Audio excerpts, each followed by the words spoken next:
최근에 난 그 신문 기사 하나가 참 제 마음을 참 아프게 했습니다.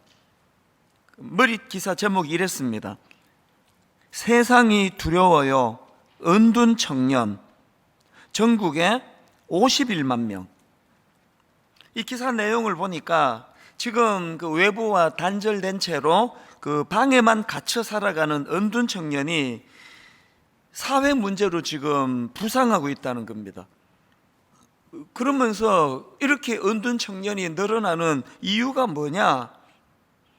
이 길어지는 취업난, 또 승자, 패자만 존재하는 경쟁적인 사회 분위기, 뭐 이런 것들이 청년들을 그렇게 은둔 청년들을 몰고 가고 있다. 그런 내용이었습니다.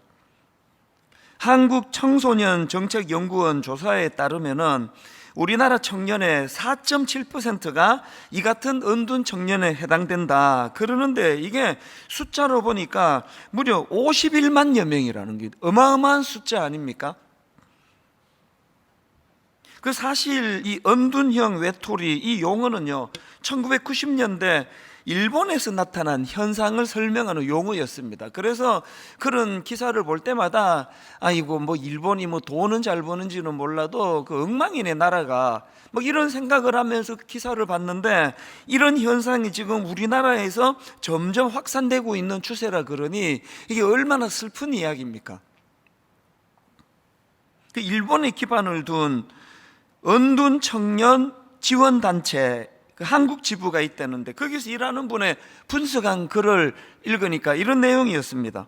한국, 중국, 일본 이 세 나라 모두 능력이 있어야 인정받을 수 있는 능력주의 사회인데, 한국과 일본은 지금 경제 불안까지 겹쳐서 기회마저 없는 사회, 이런 사회를 우리 청년들이 살아가다 보니 점점 마음에 좌절이 또 낙심이 커지는 그런 현상을 설명하고 있는 내용이었습니다.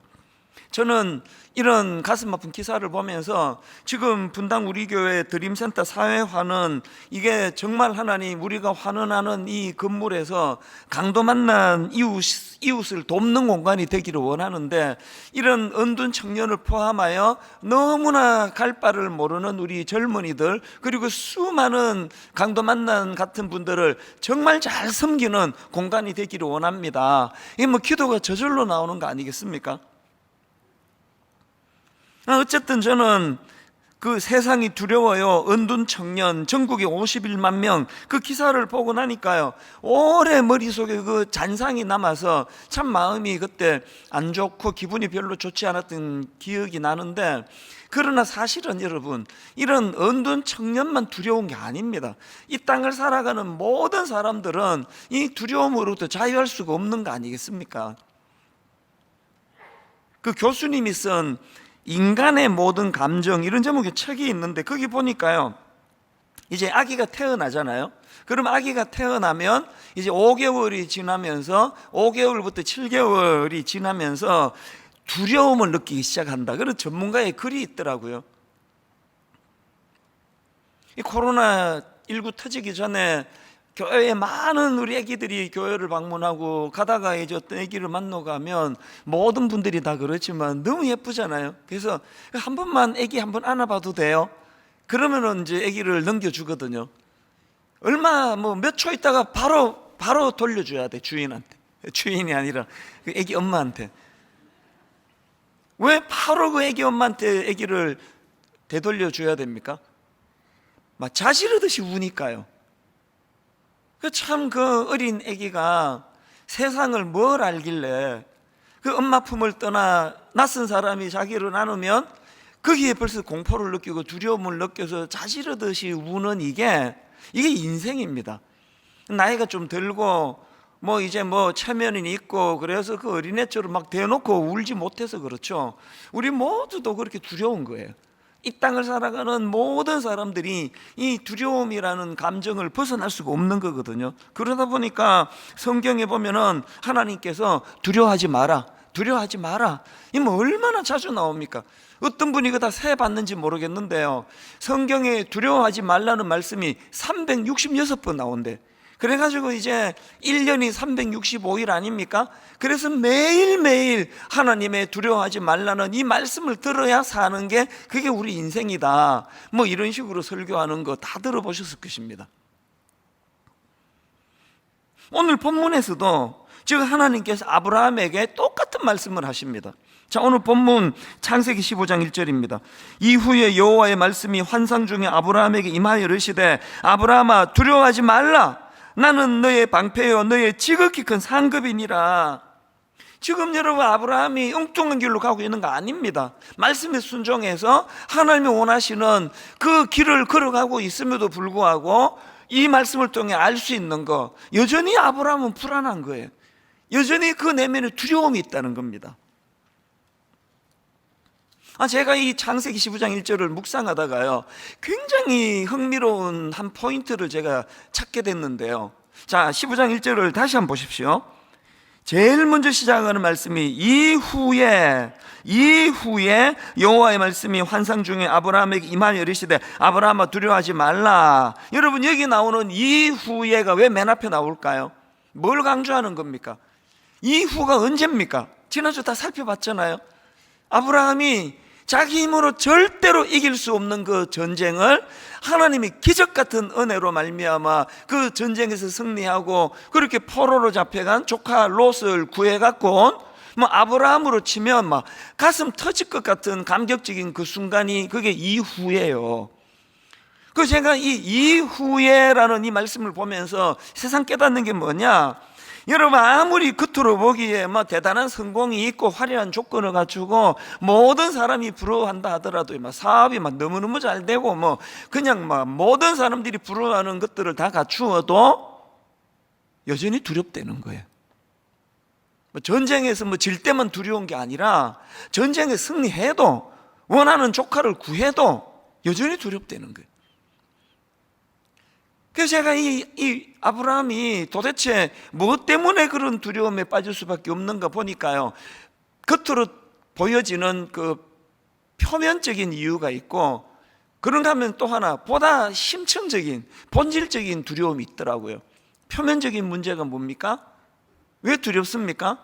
그 전쟁 자기 힘으로 이긴 거 아니거든요. 그러니까 언제 그들이 다시 정비해갖고 보복할지 모르는 거 아닙니까?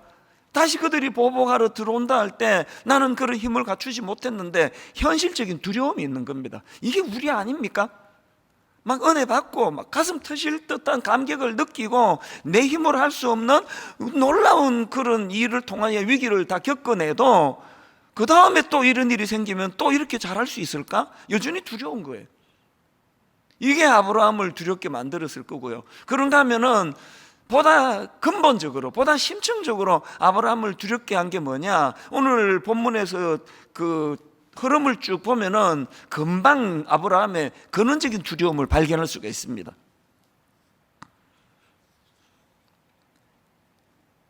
하나님께서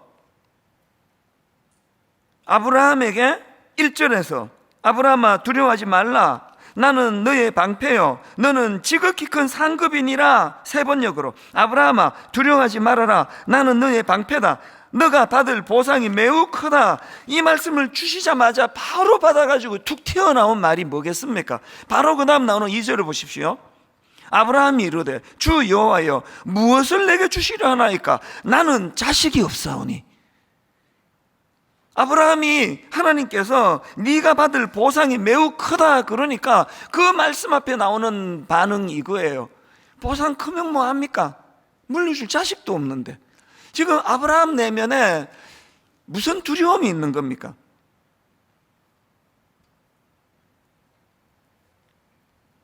내가 하나님 약속을 믿고 여기까지 따라왔는데, 아니 하나님이 그 자녀 주시겠다 약속을 주셔서 그거 믿고 내가 갈대아 우르를 떠나고 또 하란에 머물고 있다가 그 말씀 앞에 내가 반응해서 여기까지 따라왔는데, 그럼 전쟁 한번 이기면 무슨 소용이냐? 하나님이 많은 거 주신다 그러면 여전히 지금 근본적인 이 하나님의 약속이 성취되고 있지 않은데 이 두려움이 있는 거예요. 제가 그 종종 여러분한테 설명하는 그 상담학 용어, 그 중간지대의 불안, 그 기억하실 거예요. 아브라함이 갖고 있는 두려움이 뭡니까? 그 서커스 단원이 지금 그 큰 그 높은 데서 지금 줄을 타기를 하는데, 그 중간지대의 불안이 뭐라 그랬죠? 자기가 의지하던 줄을 놨어요. 그래야 이제 저쪽 줄을 잡으니까. 자기가 의지하던 줄을 놨는데 아직 저기 있는 줄을 잡지 못하는 그 짧은 순간, 이게 중간지대의 불안이에요. 오늘 여러분, 예수 믿는 우리 모든 사람이 겪고 있는 두려움이 이 중간지대의 불안 아닙니까? 영원한 하나님 나라 본향에서 온전히 하나님의 은혜를 누리며 사는 그거 지금 아직 일어나지 않았습니다. 순간순간 하나님 은혜로 여러 가지 위기를 모면하고 살아가지만 아브라함하고 똑같은 거 아닙니까? 그게 불안한 거예요.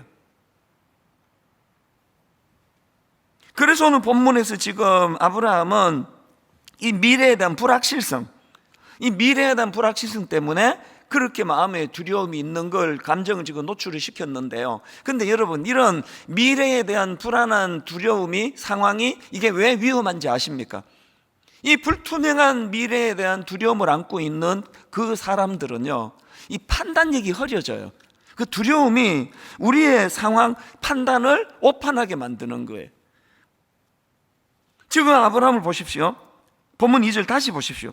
아브라함이 이르되 주 여호와여 무엇을 내게 주시려 하나이까? 나는 자식이 없사오니 나의 상속자는 이 다메섹 사람 엘리에셀이니이다. 여기 보니까요, 2절에서 지금 아브라함이 조급한 게 느껴져요. 2절에서 자기가 지금 질문을 드렸잖아요. 하나님 무엇을 내게 주시려 하나이까? 그래 놓고는 하나님 답을 기다리지도 못하고 바로 3절에 또 자기가 답을 해요. 이게 대안입니다. 그 3절을 보세요.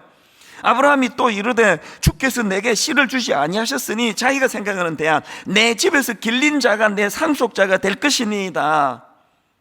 지금 아브라함의 상태가 느껴지십니까? 불안하니까, 두려우니까 자기가 하나님께 질문을 던져놓고는 답 기다리지를 않아요.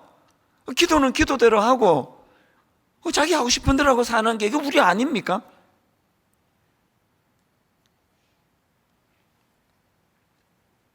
여러분, 우리가요, 이 미래에 대한 어떤 불투명함, 또 그로 인하여 두려움이 내면에 자리 잡고 있는 이때는 뭘 하시면 안 돼요.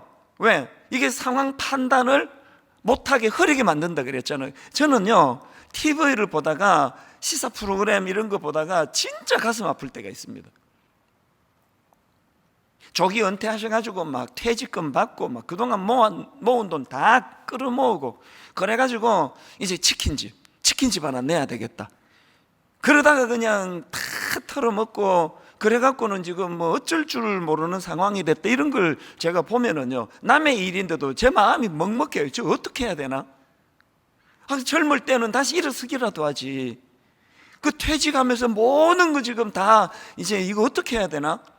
꼭 그 나쁜 사람들은 이런 걸 악용하잖아요. 그래서 그냥 가문 이설에 그냥 퇴직금 다 모으고 막 통장 다 깨고 막 그래가지고 거기에 투자했다가 그 사기를 당하는 이런 경우를 보면은 마음이 너무 아파요.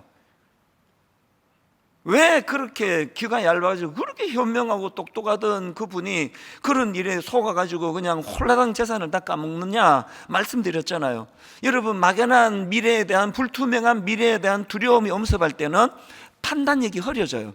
그래서 여러분, 그렇게 두려울 때는 뭐 빨리 결정하시면 안 됩니다. 그래서 저는 오늘 이 본문 말씀을 가지고요, 우리 삶에서 이런 미래의 불확실성, 이 불투명한 미래, 이런 거에 때문에 두려움이 올 때 꼭 기억해야 될 두 가지 대안을 여러분과 함께 나누고 싶습니다. 본문을 중심으로 해가지고요. 자, 여러분, 내면의 두려움이 몰려올 때 그때 해야 될 일, 첫째가 뭐냐? 그 문제를 하나님께 의뢰해야 돼요. 그리고 그 하나님께 의뢰하고 하나님으로부터 말씀으로 교정을 받아야 돼요. 왜? 분별력이 흐릴 때니까, 판단력이 흐릴 때니까. 오늘 본문에서 아브라함이 잘한 게 그거 아닙니까? 1절에서 하나님이 아브라함아 두려워하지 마라, 네가 받을 보상이 매우 크다 그러는데 맹목적으로 그냥 아멘. 여러분, 우리가 말씀 가운데 아멘으로 화답하는 거 좋은데요, 아무런 생각 없이 기계적으로 쿡 찌르면 아멘, 쿡 찌르면 아멘. 그 굉장히 위험한 겁니다. 아브라함은 그렇게 하지 않았습니다. 그럼 어떻게 보면은요, 굉장히 이게 무례한 것처럼 느껴질 정도 아닙니까? 하나님께서 네가 받을 보상이 매우 크다 그랬더니 그 말씀을 받아가지고 2절, 아브라함이 이르되 주 여호와여 무엇을 내게 주시려 하나이까? 나는 자식이 없사오니 나의 상속자는 이 다메섹 사람 엘리에셀이니이다. 또 3절에서도 아브라함이 또 이르되 주께서 내게 씨를 주지 아니하셨으니 내 집에서 길린 자가 내 상속자가 될 것이니이다. 자기가 대안 다 갖고 있습니다. 그랬더니 하나님이 말씀으로 그 생각을 교정해 주시잖아요. 4절, 여호와의 말씀이 그에게 임하여 이르시되 그 사람이 너의 상속자가 아니라 너의 몸에서 날짜가 내 상속자가 되리라 하시고, 하나님이 교정해 주세요. 하나님이 지침을 내려주세요. 오늘 예수 잘 믿는 사랑하는 성도 여러분, 여러분의 엿새 동안의 삶 가운데 이 하나님의 말씀으로 인한 생각의 교정이, 잘못된 판단이 교정되는 일이 일어나고 있습니까? 예배 시간에 막 분당 우리 교회에서는 막 담임 목사 설교할 때 힘내라고 막 아멘 아멘 하는 거, 그거 원하지 않습니다. 생각하시라는 생각, 깊이 돌아보시고 묵상하시고, 우리 삶 속에서 뭐 교회 아무리 오래 다니면 뭐합니까? 말씀으로 생각을 교정해 주시고 말씀으로 가야 할 바를 그 올바른 지침을 내려주시는 그 말씀의 능력을 경험하지 못한다면 그 무슨 재미로 신앙생활을 하느냐는 거예요. 여러분이 너무나 잘 아시는 창세기 11장 4절 바벨탑 사건, 몇 주 전에 다루지 않았습니까?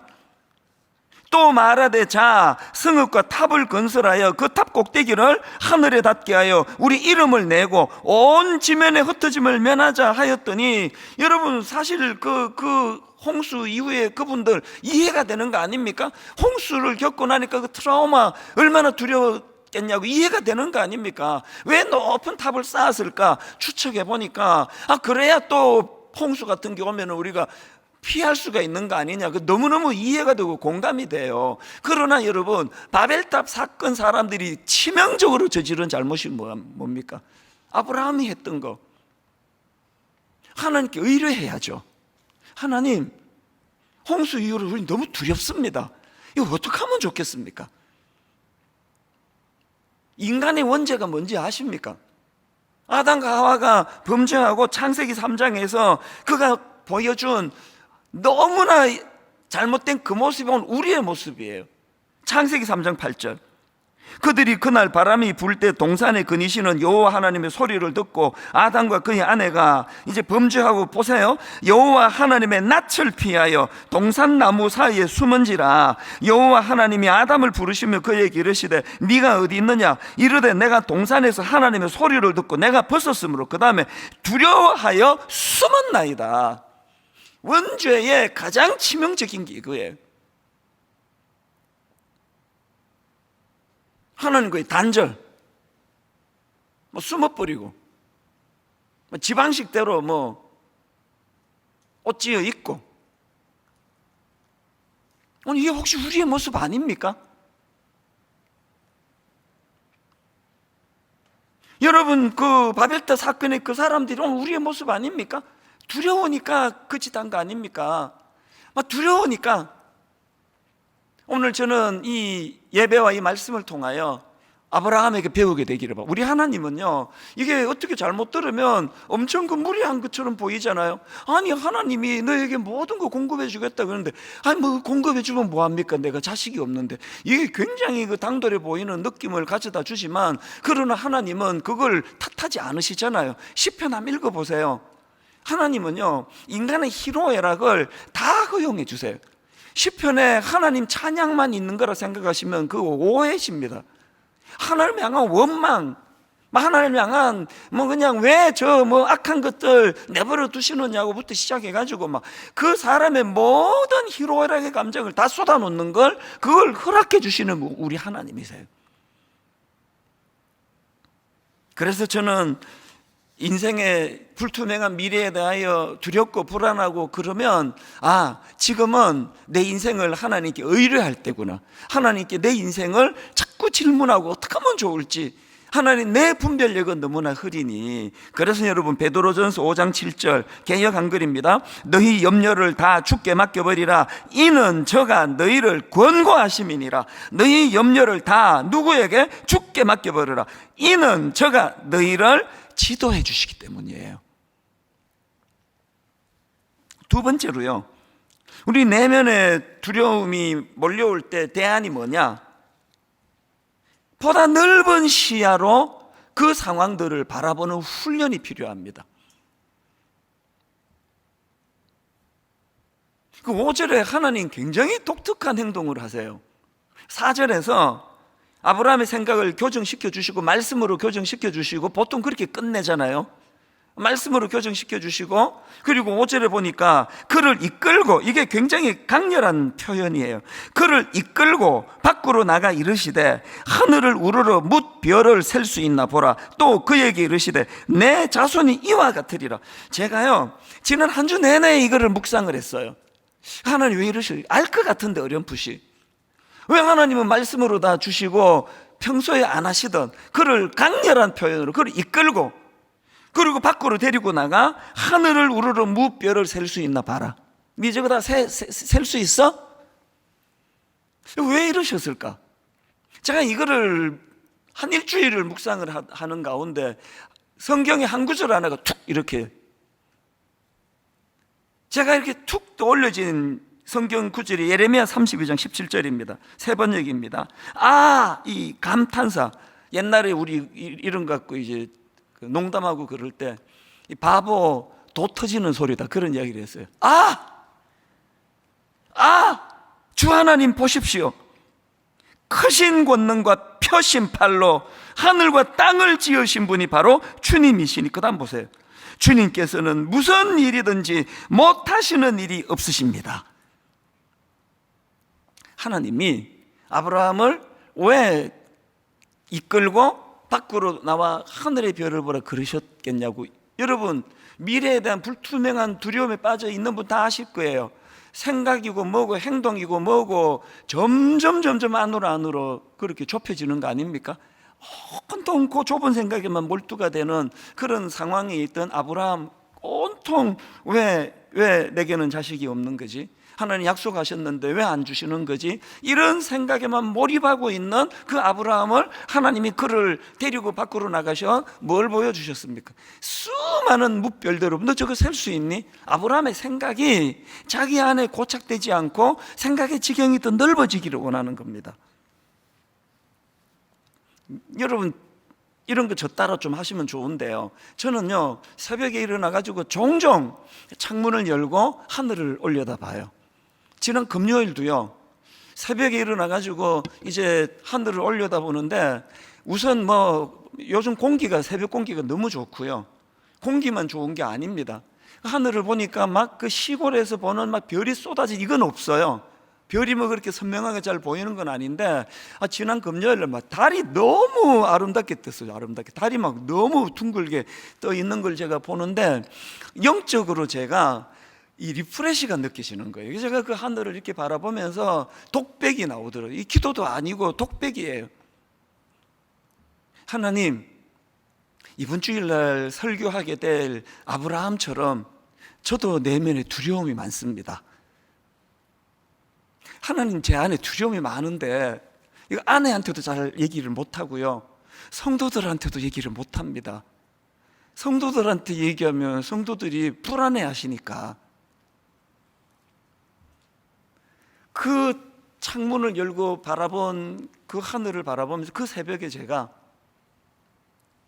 하나님, 저의 생각도 좀 넓혀주시면 좋겠습니다. 제가 우리 딸, 아들한테 종종 하는 이야기 그거거든요. 너 이 책 제목 들어봤니? 세상은 넓고 할 일은 많다. 세계는 넓고 할 일은 많다. 나 그 책은 안 읽어봤지만 종종 나 그 책 제목이 영향을 미친다.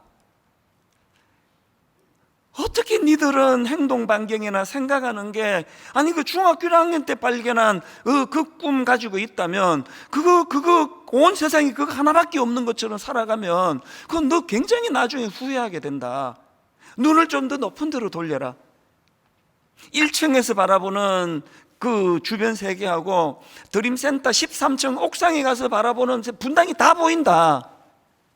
더 넓은 곳을 바라봐라. 그런 이야기 종종 하거든요. 제가 우리 아이들에게 그런 얘기를 할 때마다 마치 하나님이 제게 그 마음을 주시는 것 같아요. 금요일 새벽에 창문을 열고 공기는 너무 신선하고 내 영혼이 치유가 되는 것 같은 그 시간에 하늘을 보면서 찬양 하나가 툭 터지는 거예요. 그 새벽에 제가 그 소리를 내며 찬양을 부르겠습니까? 마음으로 그것이 읊조려지는 거예요. 시편 8편을 가지고 만든 이 찬양 아시죠? 여호와 우리 주여, 주의 이름이 온 땅에 어찌 그리 아름다운지요, 어찌 그리 아름다운지요. 여호와 우리 주여, 주의 이름이 온 땅에 어찌 그리 아름다운지요, 어찌 그리 아름다운지요. 그 다음 찬양 같이 한번 불러보시겠습니까? 주의 손가락으로 지으신 주의 하늘과 주의 손가락으로 지으신 주의 하늘과 여러분 이 장면 상상해 보세요. 주가 베풀어 두신 달과 별, 내가 보니. 여러분 그 다음 이 가사를 주목하시죠. 성경 말씀, 사람이 무엇이관데, 우리를 얼마나 귀히 보시는 그 하나님, 주께서 저를 생각하시며 인자가 무엇이관데, 초라하기 짝이 없는 인생이지만 저를 권고하시나이까.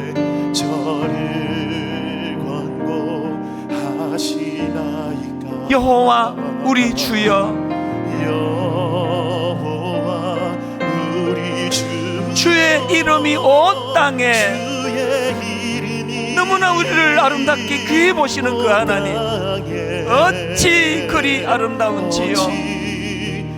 주님의 그 아름다우심으로 어찌 그리 아름다운지요. 어찌 그리 아름다운지요. 생각이 많고 불투명한 미래에 대하여 염려가 많고 이거 어디 가서 뭐 나눌 데도 없고, 여러분 그런 답답한 삶을 그렇게 걸어가고 계시다면 지금은요 하나님이 이끌어 여러분을 무별을 보게 하세요. 저는요 낮에도 종종 하늘을 봐요. 낮에 보는 하늘은 그 구름이, 그래서 제 스마트폰에요 막 구름 사진 엄청 많습니다. 저녁에 다시 창문을 열고 하나님이 만드신 이 하늘을 올려다 보면은 너무너무 아름다워요. 그저께는 별이 그렇게 아름다웠고요. 사람들은 낮에 멀리 볼 수 있는 걸로 생각을 해요. 그거 완전 착각이에요. 어두우면 안 보이는 걸로 생각해요. 그거 완전 착각입니다. 여러분 그거 아세요? 진짜 멀리 있는 건 밤에만 보인다는 거. 별이 보입니까 낮에? 달이 보입니까? 그저 자기 눈으로 막 엄청 멀리 봤다고 낮이 좋다고 그러지만 진짜 중요한 건 밤에 다 보여요. 지금 여러분 미래에 대하여 뭐 답답하세요? 막 두려움이 많으십니까? 지금이야말로 하나님의 말씀으로 교정함을 받을 때고요, 지금이야말로 그 인생의 캄캄한 밤에 하나님의 일하심을 목도할 때라고 생각합니다.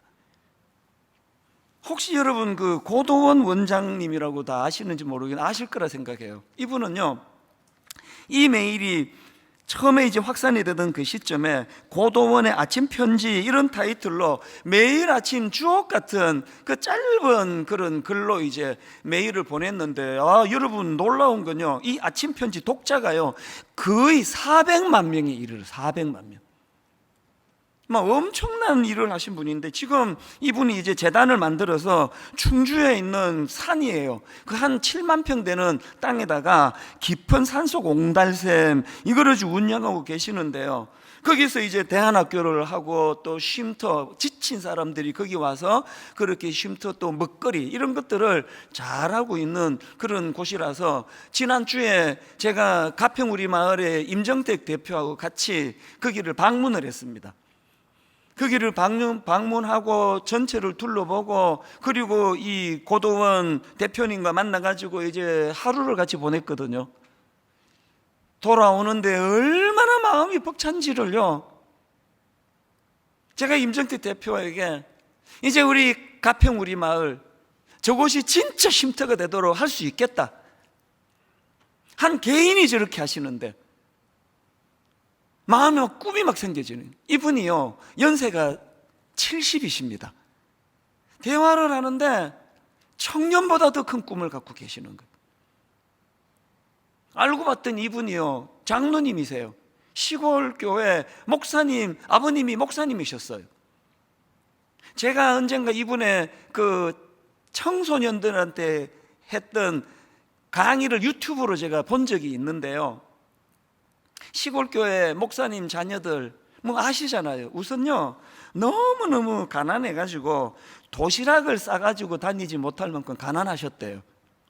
그리고 또 이사를 뭐 10번 넘게, 그 청소년 시기에 어린 시절에 이게 뭐 치명적인 거 아닙니까? 친구 좀 사귈만 하면 또 짐 싸야 되고, 친구 좀 사귈만 하면 또 전학 가야 되고, 그래서 뭐 얼마나 그 상처가 많았겠냐고. 결정적인 거 강의에서 제가 들었는데요, 그리고 또 뭐 제 짐작에 또 이제 또 이사를 가고 얼마 안 된 것 같아요. 그러니까 뭐 애들이 그 낯선 그 애를 받아줍니까? 그거 뭐 자연스럽게 왕따 되는 거 아닙니까? 그렇게 외롭게 지내는데요, 한 번은 그 동네 청년이 자기 그 동네 형이에요. 그 자기에게 너무 따뜻하게 다가오는 겁니다. 여러분 그 왕따 당해 보신 분은 아시겠지만, 대부분이 왕따 안 당해서 모르시겠지만, 그렇게 지금 소외받는데 다가오는 그 사람이 얼마나 반갑고 고맙겠냐고요. 그래서 따라 나섰죠. 그랬더니 자꾸 이 형이 이리로 오라는, 이 길로. 알고 봤더니요, 계략을 꾸민 거예요. 이렇게 위장을 해놓고 밟으면 쑥 빠지게 만들었는데 그게 똥통이래, 똥통. 안 그래도 외롭고 아픔이 많은 이 어린애가요, 온 몸에 똥이 범벅이 돼 있는데 깔깔깔깔 웃으면서 그거를 조롱하는데, 그 어린 아이가요, 사리가 느껴지더래요. 죽여버리고 싶더래요. 그게 너무나 큰 충격이 돼가지고 실어증이 왔대요. 말을 못해요. 그리고 또 아까 뭐 은둔 비슷한 거죠. 대인기피증이 왔대요.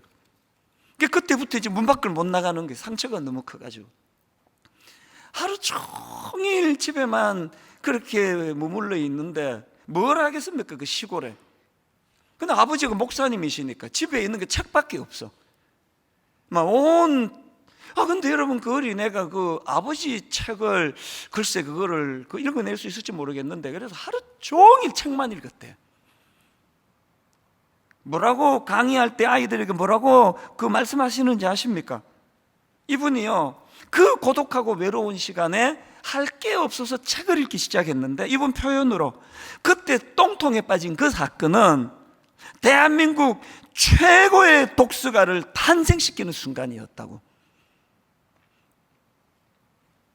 실제가 그래요. 이분이요, 무려 25건의 저서를 발간한 저자가 됐고요, 아까 그 아침 편지는 뭐 400만 명 가까운 독자들이 생길 만큼 영향력을 미쳤고, 그리고 아침 편지 문화재단을 만들어서 제가 지난주 가본 현장을 보니까 너무나 감격스럽더라고요.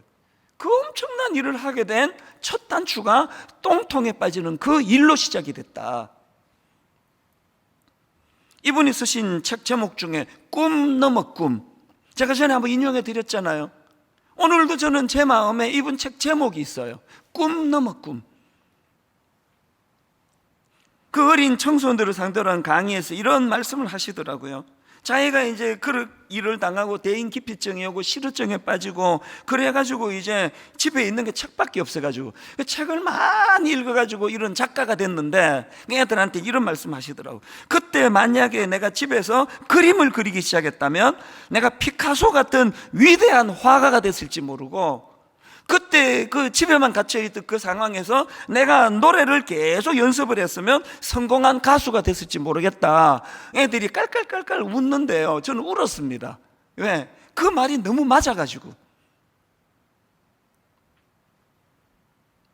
오늘 여러분이 캄캄한 어두운 밤을 만나고 불투명한 미래에 대한 두려움 때문에 잠을 이루지 못하고 이 대표님처럼 실어증이 오고 대인기피증이 오고 이 정도로 어려운 고통은 아니라 할지라도 누구나 다 아픔이 있고 누구나 다 상처가 있는데, 오늘 여러분 삶 가운데 그런 인생의 밤이 온다면 지금이야말로 하나님 말씀으로 교정을 받을 때고 지침을 받을 때고 지금이야말로 우리의 생각이 확장될 때인 줄 믿으시기를 바랍니다. 더 큰 것을 바라보고 늘 저는 하나님 앞에, 하나님 이 분당 우리 교회 귀한 교회, 하나님 피로 값주고 사신 이 교회에 제가 담임 목사로 세움을 받았는데 아버지, 저는 어찌 이렇게 생각이 좁은지, 어떻게 이렇게 폭이 좁은지 하나님, 매일매일이 그게 저희 기도 제목이에요. 결론을 저는 이렇게 맺기를 원합니다. 시편 42편 5절, 내 영혼아 너가 어찌하여 낙심하며 어찌하여 내 속에서 불안해하는가? 너는 하나님께 소망을 두라.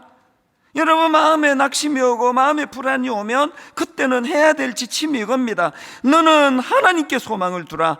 그가 나타나 도우심으로 말미암아 내가 여전히 찬송하리로다. 방치하고 내버려두지 마시고, 그때 여러분 생각으로 뭐를 판단해가지고 하는 그거, 그 굉장히 판단이 위험할 수 있다는 기억하시고, 그런가 하면 여러분 디모데후서 1장 7절, 하나님이 우리에게 주신 것은 두려워하는 마음이 아니요, 하나님이 우리에게 주신 것은 두려워하는 마음이 아니요, 세 가지를 주셨네요. 오직 능력과 사랑과 절제하는 마음이니. 두려움이 올 때 절제하셔야 돼요. 자꾸 내가 뭘 해보겠다 할수록 점점 수렁으로 빠져들어가니까, 이 절제의 의미가 이거 말고도 여러 의미를 담고 있다고 생각을 합니다. 오늘 저는 지난 한 주 내내 이 설교를 준비하면서 참 두려움이 많은 저, 그리고 너무 생각의 폭이 좁은 저, 판단력이 흐린 저, 하나님이 한 주 어떻게 저를 인도해 주셨는지 이 감격을 가지고, 여러분 우리 오랜만에 이 찬양이요, 나의 기도하는 것보다 더욱 응답하실 하나님, 나의 생각하는 것보다 더욱 이루시는 하나님, 더욱 우리 가운데 역사하신 하나님의 능력대로 우리들의 간구함을 어떻게 해요? 넘치도록 능히 부어주실 그 하나님, 오늘 그 하나님을 우리가 한번 찬양할 때 여러분 안에 있는 두려움이 안개처럼 사라지는 사건을 이 예배 가운데 경험하고 누리게 되시기를 바랍니다. 마음을 모아 하나님 앞에 찬양하기 원합니다. 나의 기도하는 것보다, 나의 기도하는 것보다 더욱 응답하실 하나님, 응답하실 하나님, 이 좁은 나의 생각하는 것보다 풍성하신 하나님, 더욱 이루시는 하나님, 더욱 이루시는 하나님, 우리 가운데 역사하신 그분의 능력을 여러분 아십니까? 능력대로 우리들의 간구함을 넘치도록 어떻게 해요? 능히 하실 주님께 우리의 두려움을 내려놓고 그 주님을 찬양합니다. 모든 영광과 존귀 찬양과 경배를 돌릴지어다.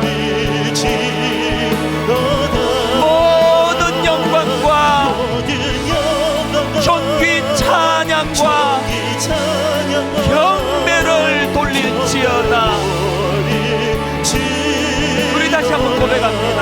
나의 기도하는 것보다 나의 기도하는 것보다 더욱 응답하실 하나님, 응답하신 좁디 좁은 나의 생각보다, 나의 생각하는 것보다 나의 생각하는 것보다 더욱 이루시는 하나님, 더욱 이루시는 하나님, 우리 가운데 역사하신 오늘 이 시간에도 역사하고 계시는 하나님, 능력대로 우리들의 간구함을 넘치도록 우리 안에 있는 두려움을 몰아내기 위하여 능히 하실 주님께 모든 영광과 존귀 찬양과 경배를 돌릴지어다. 모든 영광과 존귀 찬양과 경배를 돌릴지어다. 주가 일하시네, 주가 일하시네, 주님이 일하십니다. 주께 아끼지 않는 자에게 주가 일하시네, 주가 일하시네. 어떤 자들에게 주님 일하십니까? 신뢰하며 걷는 자에게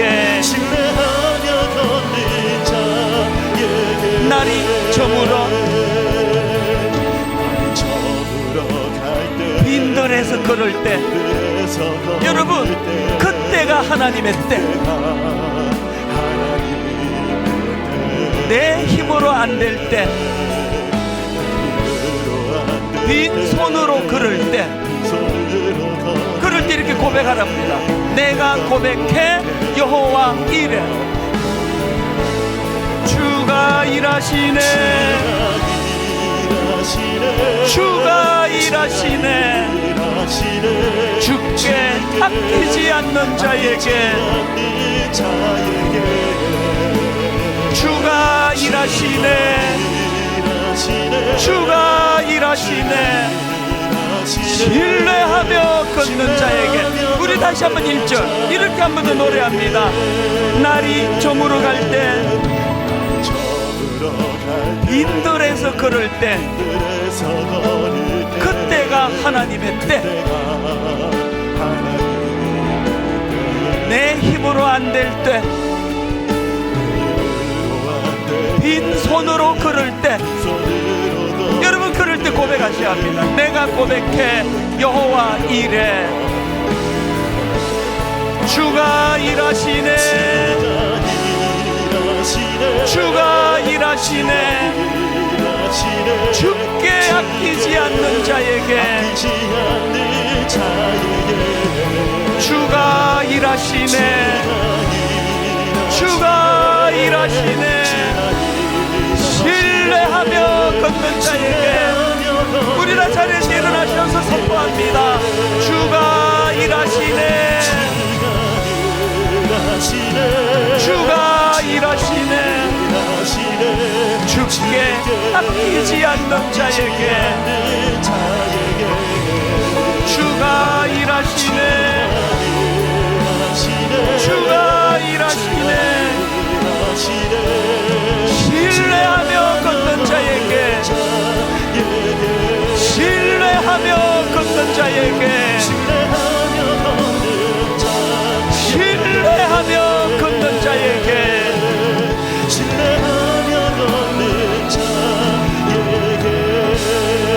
우리는 아브라함처럼 하나님께 다 토해내기를 원합니다. 하나님 좀 두려워요. 아버지 불투명한 미래를 보면서 아버지의 마음의 두려움이 사라지지 않는, 누구에게도 이것을 도움받을 데가 없는 너무너무 외로운 인생길인데, 하나님 아브라함처럼 주님께 토해놓기를 원합니다. 원망도 좋습니다. 불평도 괜찮아요. 아버지세요.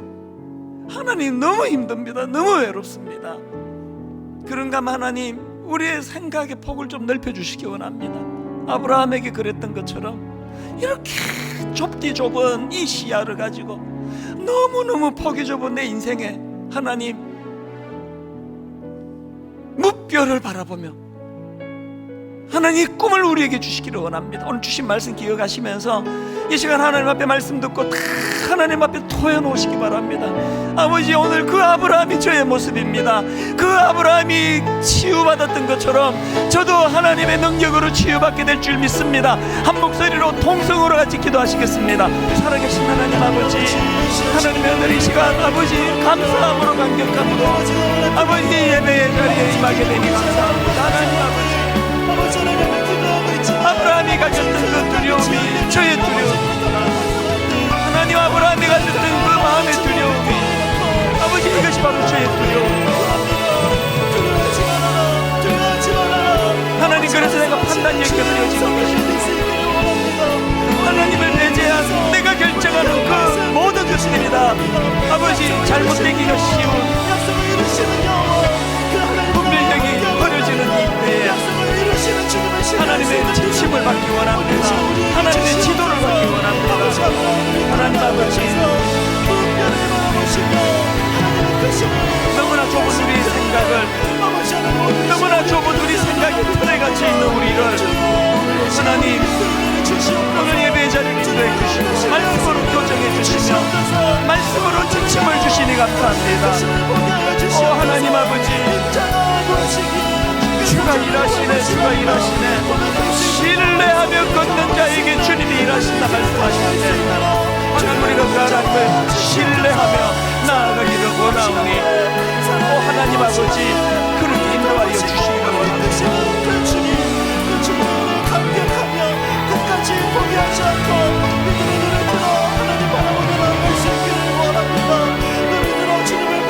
내 힘으로 이 두려움을 헤쳐나갈 수는 없기에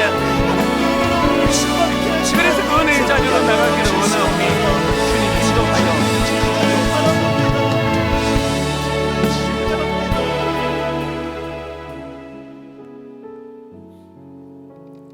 내 영혼아, 내가 어찌하여 낙심하며 어찌하여 내 속에서 불안해하는가? 너는 하나님께 소망을 두라. 너는 하나님께 소망을 두라. 그가 나타나 도우심으로 말미암아 내가 여전히 찬송하리로다. 하나님이 우리에게 주신 것은 두려워하는 마음이 아니요, 하나님이 우리에게 주신 것은 두려워하는 마음이 아니요 오직 능력과 사랑과 절제하는 마음이니 하나님 불투명한 미래로 인하여 두려움에 빠져 있는 모든 이 땅의 인생들을 불쌍히 보시고 그 연약한 인간들을 구원해 주시기 위하여 예수 그리스도의 십자가가 필요했기에 근원적으로 우리 내면에 이제는 근본적으로 미래에 대한 두려움이 없어졌지만 이 땅을 살아가는 내내 아버지 우리 본능 안에 이 땅을 살아가는 걸음걸음마다 여전히 아브라함처럼 여전히 두려움이 존재하는 것을 정직하게 고백합니다. 미래에 대한 두려움이 내게 엄습할 때 오판하기가 쉽다고, 잘못 판단하기가 쉽다고 알려주셨사오니 하나님, 미래에 대한 두려움이 몰려올 때 그때 하나님을 의뢰할 때고 하나님의 지도를 받을 때고 하나님의 지침으로 교정함 받을 때임을 기억하게 하시고 너무나 아버지 안으로 좁은 생각에 빠져있는 우리이기에 하나님 무뼈를 바라보라 하신 그 하나님의 깊은 뜻을 기억하고 하나님 우리의 생각의 지경이 넓어지도록 은혜로 인도하여 주시옵소서. 이번 한 주간 그렇게 인도하시는 그 하나님을 경험하며 갔더니 주님의 인도하심으로 한 주를 멋지게 살아내는 귀하고 복된 한 주 되도록 인도하여 주시옵소서.